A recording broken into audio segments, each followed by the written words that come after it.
Yala kalau kayak gitu Yala tuh kayak gitu. Kamu cocok banget sih. Kamu cocok banget Yala. Udah kamu Yala aja aku. Let's go lu. Aku Gerakan. Gerak kan kita ya. enggak, Yala. apa nggak usah dibilang cutting, kita kirim aja nih Pulung ya. Tapi suka sih gue dengerin. Suka banget. Karena kan baru kita lihat untuk tagline-nya kan. Akhirnya kan. Sebenarnya kemarin ada. Cuma mungkin terlalu seru ya kita ngelihat pertandingannya kemarin. Tapi ini dia game pertama dari match lower bracket. Arakio Akira, tim asal Brazil yang bertemu dengan dari Middle East tentunya untuk Occupy Throne. Dan itu galak banget tuh Fury. Yaitu keuntungan early game bagi Valentina dengan melakukan poking damage. Tentu dia akan mendapatkan EXP. Jadi secara level dia akan lebih diunggulkan perlahan-lahan. Walaupun secara damage tetap membutuhkan item. Apalagi di sini Fury juga membawakan satu buah mystery shop agar secepat mungkin bisa mengamankan item-item yang lebih murah. Yap, itu tadi terlihat ya dari Fury dan itu juga mungkin kekurangan dari Valentina sekarang karena efek dari Tarify-nya juga nggak bisa terus-terusan lagi nih. Nggak bisa terus-terusan lagi. Tapi lama, 1 detik. Iya. Lumayan ya. Lumayan. Memang diperlama, tapi nggak bisa terus-terusan lagi kan. Iya, karena ada interval waktu 4 detik Bener. sebelum nantinya bisa digunakan lagi untuk efek Terrify-nya. Ada plus minusnya lah di dalam satu hero tersebut sekarang. Ih, Maro dapat. didapatkan oleh Dan Maro. Leo juga mengambil satu buah Kramer Tapi sehingga Tekas- King stay di level yang ketiga. Tapi dikasih masih bertahan tentunya. Sepertinya dari seorang Fury tadi udah pede banget. Karena jadi dia habis keluarin satu buah shade-nya dia langsung mundur Pak Iya, Pulung. tapi ternyata regen HP yang dimiliki. Tekashi. Wah, itu dia yang memang sangat-sangat baik sekali. Dan sekarang Luis mengamankan langsung tadi lompat ke depan Tyrant Revenge-nya. Untungnya nggak kena hanya saja di saat dia masuk ke dalam rumput. Jangan anggap rumput yang tidak bergoyang atau tidak berbahaya karena hampir saja Leo heavy spin-nya.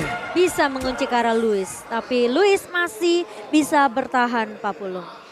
Dan kalau kita ngelihat ya, memang dari Gusta ini fokusnya ngepok aja ke arah seorang gado-gado.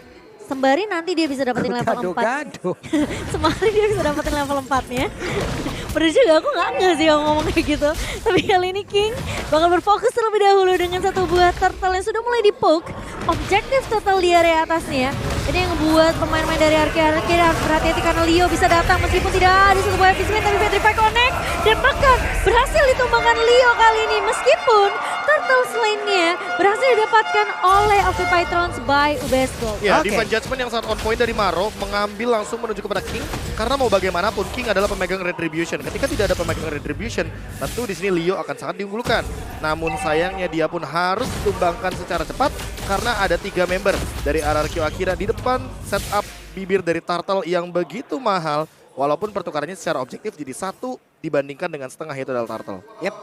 Ini dia teman-teman semua terlihat tadi bagaimana lagi pola farming yang dimiliki. Hanya saja masih cukup berani Maro sendirian walaupun Lightning Ball-nya udah dikeluarkan pula. Tapi Divine King, Judgment tahu? gak bakal ngaruh apa-apa. Karena Maronya hanya menjadi korban tunggal di area tersebut. Ya, Dan tidak terlalu adanya flicker jauh. di area Turtle tadi kan Iya. sudah digunakan dan otomatis Maro langsung menjadi korban pertama dari King. Iya, dan terlalu jauh juga backup dari seorang Fury di area mid-nya. Jadi tidak bisa diselamatkan dan menjadi pertukaran untuk tim dari RRQ Akira. Sementara kalau kita ngelihat tadi dari itemnya, ini dari seorang Gusta itu udah mendapatkan satu buah Swift Boots-nya tadi ya, Swift Crossbow-nya. Jadi lebih gak memanfaatkan untuk dapetin satu sepatu terlebih dahulu, Bu. Ya, Gusta kayaknya lebih membutuhkan attack speed karena kita tahu sendiri One memanfaatkan movementnya dia atau langkahnya dia itu dengan menggunakan attack speed. Dan untuk sekarang dengan first item mungkin di menit yang keempat nanti akan ada sebuah petikan yang hadir di area jungle. Tapi kali ini Saigon sudah terpick up terlebih dahulu dan bahkan satu buah heavy spin mengusir pemain-pemain dari RRQ Akira. Sementara di area depannya King bakal coba untuk menahan mengusir pergerakan dari Occupy Thrones. Yang dimana tadi Reward Manipulation dibalaskan Reward Manipulation. Iya. Dan sangat disayangkan Fury, Reward Manipulation-nya itu di ujung tadi. Waduh. Ditambah dengan reward manipulation yang saling bertukar saja untuk Iya. sekarang Fury pun tetap mendapatkan sebuah keuntungan dengan 1 point kill yang begitu mahal. Walaupun kali ini ada pertukaran yang terjadi. 2 untuk 1 dari point killnya dan Turtle setup kembali hadir agar sharing goal tidak ada henti-hentinya didapatkan oleh Occupy Thrones. Oke, untuk Occupy Thrones pun sendiri masih bisa mengungguli dari sisi golnya ya. Hanya saja untuk Akai emang dipukul mundur bahkan semuanya berpusat langsung ke arah dari Akai. Akainya lenyap dan Turtle harusnya fix menjadi milik dari RRQ Akira. Dan benar aja Turtle Slam presented by UBS Gold pun menjadi milik Akira. Tapi King sepertinya masih mau lebih gila di TB itu damage dari turretnya. Tapi kali ini Maro mencoba untuk membackup pemain-pemain dari Occupy Thrones dan Luis juga bakal memberikan backup ke arah seorang King kali ini. Dan tidak akan ada yang tumbang setelah Leo tadi berhasil untuk dihilangkan di area turtle-nya. Plus satu informasi. Defense Judgment Defense Judgment-nya udah nggak ada, betul. Ya, Defense Judgment yang nggak ada walaupun ada flicker, tapi Maro setidaknya masih bisa escape dengan menggunakan Lightning Bolt dan juga dengan adanya flicker yang dimiliki oleh satu sosok KJ tersebut. Untuk sekarang KJ-nya juga akan lebih berfokus untuk dominance ice terlebih dahulu agar nantinya King tidak mendapatkan Dragon HP yang begitu tinggi. Dan di sisi lain untuk Gusta Lagusta dengan hadirnya dominance ice ini sudah menjadi salah satu item yang menjawab dengan attack speed yang tinggi dari Gusta Lagusta dan inspire-nya yang tidak bisa dimaksimalkan kecuali dengan satu item Golden Staff. Golden Staff-nya mungkin yang masih akan di-build nantinya, tapi Masih Gusta terlalu Lagusta lama. bakal coba untuk menahan terlebih dahulu. Satu Bower Dihindari. Fighter dari seorang Hul, tapi lihat backup dari seorang Luis, ngebuka Cosmo of Tank dari seorang Gusta Lagusta, tapi Hul masih bisa survive, masih bertahan tadi Pak Pulung. Menit segini masih belum cukup ternyata damage yang bisa dihasilkan oleh One apalagi. Masih Tadi renyah ya. iya masih renyah banget, belum lagi masih dimiliki oleh Lapu-Lapu pun masih standby, masih ada. Untungnya itu semua bisa mengusir pemain yang dimiliki oleh dari OKP sendiri dan juga mengamankan langsung ke outer turretnya, tapi di atas ada mirroring yang dilakukan dan mereka sama-sama mendapatkan outer turretnya. Ya itu dia power dari Cloud dengan permainan pola split pushnya. Karena mau bagaimanapun Occupy-Trons kalau misalkan mau bertanding 5 lawan 5 di sini akan sangat beresiko sekali. Ditambah dengan Tekashi yang memiliki Black Dragon Transformation. Jadi secara garis besar Occupy-Trons akan mencoba untuk menghindari skema teamfight besar agar nantinya mereka lebih mengoptimalkan Cloud untuk farming di lane yang kosong. Sehingga kapanpun Tekashi mengeluarkan ultimate barulah Occupy-Trons akan join teamfight karena ini Yuzong akan menjadi jawaban bagi RRQ akhir dalam teamfight. Tapi Maro udah gak punya flicker nih Pak Pulung. Iya, barusan ada informasi yang berhasil didapatkan loh, tapi turtle-nya berhasil diamankan dan turtle selanjutnya Besto berhasil diamankan oleh Brahil. Namun untuk kali ini coba lihat Luisnya didorong untuk bisa menjauhi langsung ke arah rekan-rekannya. Hanya saja jauh ini dia masih berhasil aman dari tersebut, tapi di area berbeda triple kill. Bisa Fenix juga berhasil langsung diamankan, bahkan Gusta Lagusta berhasil langsung menghancurkan Lapu-Lapu. 4 player tadi ataupun 3 player yang dimiliki oleh pemain dari Occupy-Trons pun langsung lenyap. Ini bener-bener Seigen ngegoceknya pinter banget. Dia keluar masuk rumput biar hilang vision Cloud-nya. Karena ketika di dalam rumput kan otomatis Cloud gak bakal bisa melakukan hit terhadap satu sosok Eve tersebut. Dan Eve-nya ketika dirasuki oleh Cloud di area rumput, dia keluar dari rumput agar nantinya membingungkan kemana Cloud harus stay dengan Blazing Duetnya. Dan itu masih belum ada damage, ingat. Ini Cloud masih di early game banget.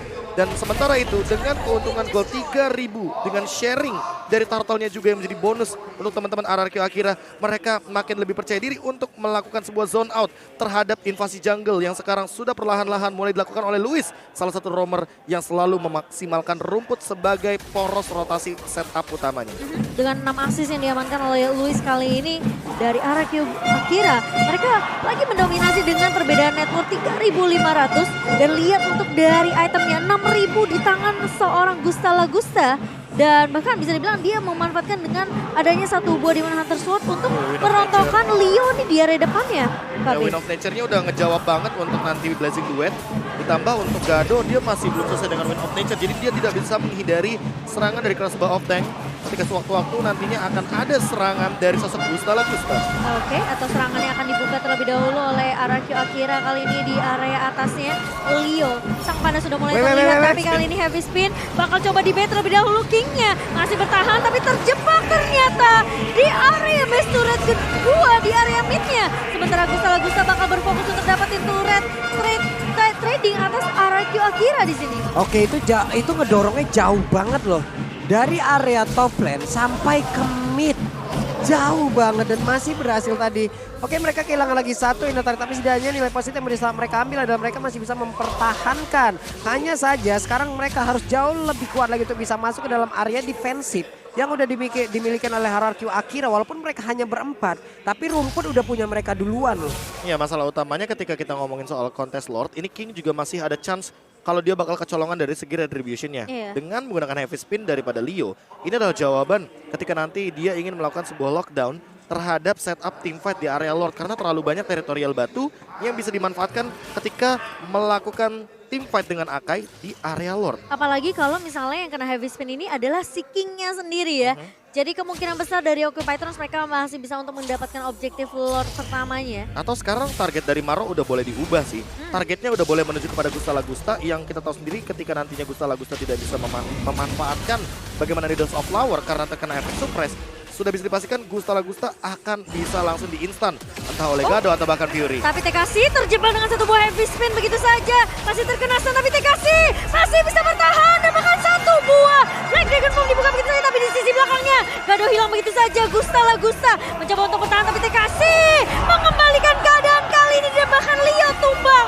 Ini akan menjadi marah bahaya karena Lord yang akan bisa diamankan oleh RRQ Akira dengan tanpa adanya retribution dari Occupy Thrones. Ini ada miskomunikasi sepertinya terjadi ya. Kepecah tadi Kepecah banget, entah bagaimana caranya. Entah ini miskomunikasi ataupun cara dorong yang memang dibuat. Dan benar ada satu orang lagi yang menjadi korban. Crossbow tank. Crossbow tank yang disimpan tadi Pak Pulung. Gak dilepas ketika tim fightnya kepisah, malah jadi jawaban untuk RRQ Akira. Sekarang mereka bisa menculik lagi satu pemain yaitu Fury. Ya, apalagi ditambah dengan bagaimana Fury yang belum memiliki sebuah source ultimate yang begitu mahal untuk ditukarkan dengan menggunakan IMU di posisi dengan hadirnya Seigen di lini belakang. Jadi kan sekarang untuk ultimate-nya Yip udah, ultimate-nya Valentina itu udah di nerf. Jadi jaraknya tidak sejauh dulu ketika dia ingin melakukan sebuah pencurian terhadap skill dari lawannya. Dan dari tadi Seigen berada di lini belakang karena dia sudah sadar. Dari awal game dia sempat terpick off satu poin. Dia nggak mau ada poin pick off yang kedua atau nantinya dia akan sedikit kelimpungan ketika teamfight berlangsung. Karena ini reward manipulation akan menjawab sekali dari kedua belah timnya. Konsil dibuka tapi Luis sepertinya lagi mencari target yang lebih enak nih sepertinya untuk disantap. Tapi sepertinya tidak akan ada yang terpick off terlebih dahulu sembari Lord menuju ke area atas Papulung. Yep. Di mana dan Luis nanti berhasil untuk melakukan sebuah terror reverse dan itu connect. One di belakang udah ready banget loh. Mereka mau kabur, mereka akan terkena efek dari satu real manipulation. Pokoknya harus connect sama Maro sih. Iya, belum lagi yang di bagian atas dengan crossbow tank yang mungkin aktif. Ini akan sangat berbahaya sekali. Coba lihat, Black Dragon Bomb-nya udah masuk dan siap untuk mengacak-acak. Iya, tapi hanya berputar-putar saja di angkasa karena target dari RRQ Akira adalah ngundulin dulu nih semua base turret-nya. Terkena tahun dari seorang Leo, ngelok ada dua pemain dengan satu buah heavy spin namun ternyata tidak ada follow up dari Occupy Thrones. Ini dia Luis hampir saja ya. Mengenai loh, hampir aja. Untung dia ada di tengah-tengah dari kedua player yang dimiliki oleh pemain-pemain dari OT. Ya, dan tidak ada Divine Judgment juga di sana dari Maro karena mungkin terlalu cukup terkejut dengan serangan dari Luis. Dan buat sekarang Luisnya kayaknya akan menuju kepada Immortality. Karena mau bagaimanapun nanti Luis ini akan berkorban dengan menukarkan satu atau banyaknya full HP dari tubuh sosok Kupra. Agar ada yang bisa dia tukarkan dengan flicker juga untuk sekarang. Nah loh, widih. Battle mirror image-nya. Memang kecepatan pro player itu beda ya. Ya, Beda classic user cloud. Taruh Dexternya di belakang. Biar bisa escape. Biar bisa mundur ya. Tapi Leo belum punya Blade Armor juga. Tapi kali ini TKC mulai masuk dengan satu ball dari Good Form dan bahkan mulai dibuka. Yang satu wall manipulation dan bahkan dari Maronya terjebak dan tumbang kali ini sebenarnya TKC. Bakal menahan damage yang begitu besar dan RRQ Akira. Mereka berfokus untuk menumbangkan pemain-pemain dari Occupy Thrones sembari base-nya yang akan ditargetkan. 13 menit saja game kita berjalan banget. dengan serangan yang sebenarnya Occupy Thrones sudah mulai luncurkan sejak awal karena mereka mencoba untuk menyerang ke area Gold Lane. Sayangnya Gusta Lagusta tidak menjadi point kill di sana.